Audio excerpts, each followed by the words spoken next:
Does anyone have a loved one who battles ED?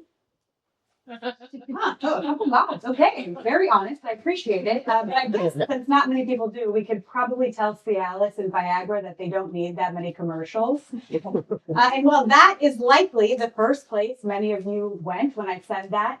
For the mental health professionals, when I said ED, they probably went to eating disorder.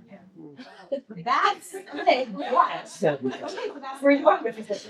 That split is because we lack a shared common vocabulary around mental health. And for the sake of today's conversation, I'm going to refer to ED as every day. Because every day there are real barriers to and stigmas around having productive conversations in mental health.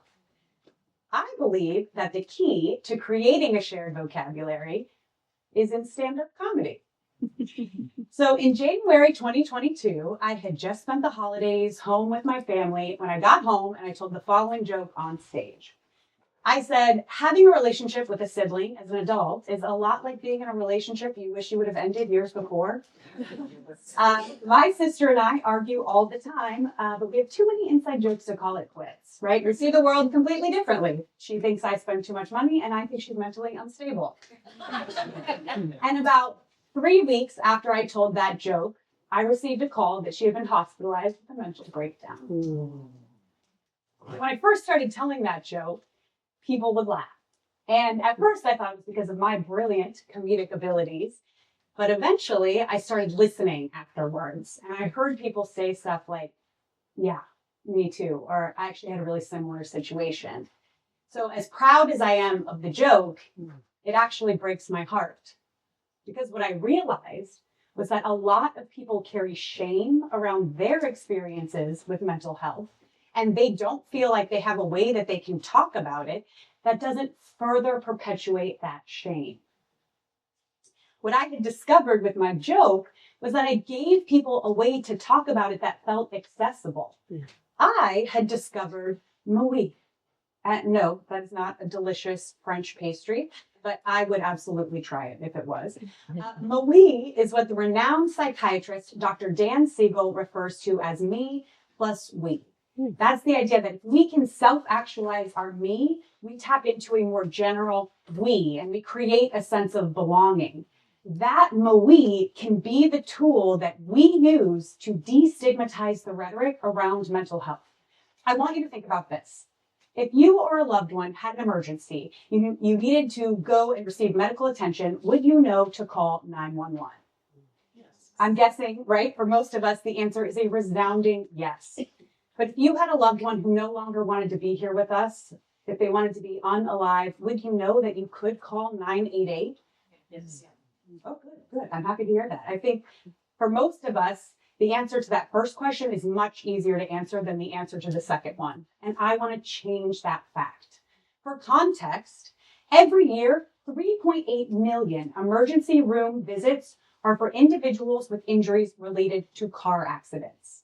And every year, 3.3 million emergency room visits are for individuals transferred to a psychiatric hospital. Something tells me that the family of that first group have better vocabulary and better access to resources than the families of the second group. I believe that we can change the way people respond in these moments of heightened need. Today, the stigmas around mental health are very real, and false beliefs about mental illness can lead to discrimination, reluctance to seek treatment, and a lack of understanding from our loved ones. That can create an immense feeling of loneliness. I think about it like this. When someone says they have a broken leg or cancer, we lean in to help them. But if they reveal that they have a mental illness, we lean back. I believe that's just because when someone shares a physical struggle, we recognize that something is wrong. But when they reveal a mental struggle, we don't always recognize this. That lack of a shared vocabulary keeps further perpetuating the feeling of loneliness, and it keeps loved ones from knowing what to do or say. A shared common vocabulary can empower us to change the way we respond in these moments. And I believe that comedy can be the incubator for the vocabulary, because comedy is at its core honesty. And mental health is a subject we are very rarely honest about. And truthfully, a lot of comedians are already doing this. They're telling jokes in their own way that touch on so many of the themes related to mental health. Some comedians are using comedy as a defense mechanism or hiding major mental illness and personal traumas. And in truth, many of our most treasured creatives and brilliant comedians have a deep loneliness, and we want to honor them by making meaning out of their work. Now, when it comes to actually making people laugh, it's very subjective. There's no one way to do it. There's no secret code. If there was, the strongest jokes from our politicians wouldn't be their policies. But in the world of stand-up comedy, there is such a thing as a joke structure. And now a joke structure is the way that comedians like I will develop a punchline. So an example of a joke structure is the concept of surprise. A joke has a twist you don't see coming. So I might tell you that I recently tried to end it with the most toxic man in my life, Trader Joe. The joke structure that I believe is most transformational is the concept of recognition. That's when we will laugh at a joke because we relate to it, we recognize ourselves within it. That laughter becomes we. And laughter in a community setting, particularly that found at a comedy club or a comedy show, gives us a chance to create something special. Because when a comedian tells a joke, the audience can now talk about that thing in a way that feels less personal and is more accessible. And laughter at home on our phones is great. Us comedians love your lives on social media. But sometimes laughing alone can further our feeling of isolation, and it keeps us from engaging in a meaningful way with a moment. Laughter in a room, so if a room of people laugh together, or even just two people in that room laugh, a moment of shared recognition is created. That laugh doesn't signal that the comedian is funny. Do not tell them I told you that.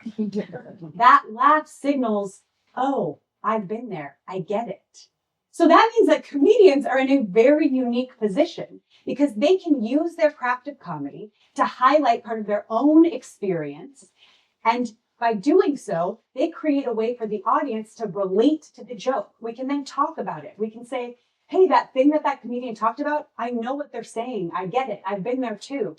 And if we begin to then very intentionally shed light on some of these things that comedians are talking about, we can destigmatize the rhetoric. We can absolutely provide resources, and we can change the way that the world talks about mental health. So now when you think about leaning in versus leaning back to someone's struggles, physical or mental, I invite you to lean in to the people around you and lean back to listen. You'll be surprised how much vocabulary offers itself to you every day. ED. Because every day is a chance that we can make someone's struggle a little better. And who knows, if we do that, maybe we can tackle the other ED issues, whichever ones affect your family. So the next time you go see stand-up comedy, remember that you're actually standing up for more than just humor. You're creating a shared vocabulary with your loved ones and those around you.